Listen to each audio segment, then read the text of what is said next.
A gente tem que ver a expectativa e o resultado. É muito importante saber isso. Quando nós temos um doente com obesidade, que é um índice de massa corporal acima de 30, o índice de massa corporal é o peso sobre a sua altura ao quadrado, qualquer pessoa pode calcular isso em casa. Quando nós temos um índice de massa corporal acima de 30, é classificado como obesidade. Portanto, um ser humano adulto, seja de sexo masculino ou feminino, qualquer que seja ser humano adulto, ele tem que ter um peso em que sua altura ao quadrado e o índice de massa corporal entre 19 e 24,9.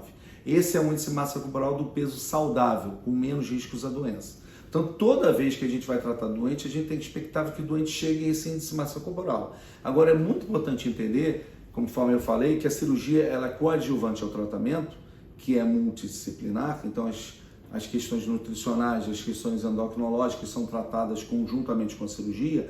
E o efeito da cirurgia, em que nós classificamos como a cirurgia efetivamente teve bom resultado, é quando a gente tem acima entre 50% e 75% do excesso de peso perdido. Portanto, a cirurgia, quando ela atinge esse limiar, a cirurgia realmente foi efetiva para o nosso objetivo. Portanto, o paciente não perde 50% do peso, perde 50% do peso que tem a mais. Exatamente. Para não haver confusão, é importante esta explicação. E quando a gente atinge o limiar de 75% do excesso de peso, a gente diz que a cirurgia realmente foi muito efetiva.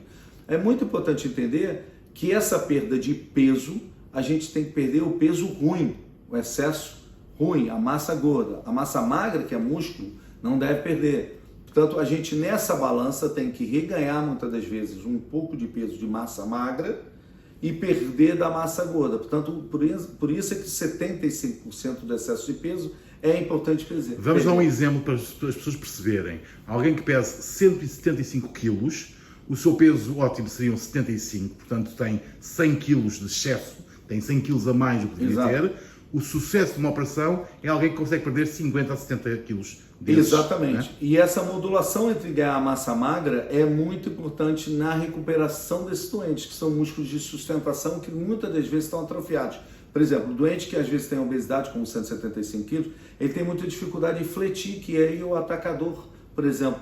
Então ele não usa os grandes dorsais, tem uma atrofia de reto abdominal, tem uma atrofia de tríceps e bíceps, tem uma atrofia de grupos musculares de sustentação. Essa recuperação muscular é um ganho de peso que ele vai ter de massa magra, de massa boa, de reserva de proteína.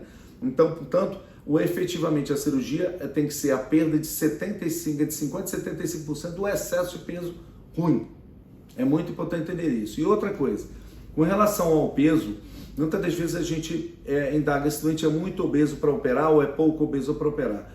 A cirurgia, existe algumas pequenas complicações que podem acontecer pelo excesso de peso sobre o corpo quando o doente está anestesiado. Portanto, sempre a gente procura operar doentes de 200 quilos para baixo.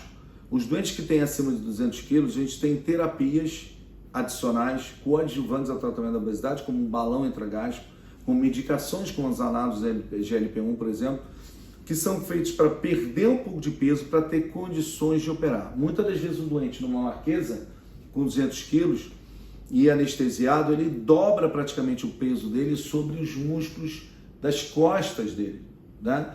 Portanto, há uma compressão dessa camada muscular que pode dar complicações cirúrgicas, como trombose, rabdomiólise, que é a lesão muscular em que cai células desse músculo no sangue e o rim fica literalmente ocluído da insuficiência renal. Portanto, a gente sempre procura operar doentes com menos de 200 quilos.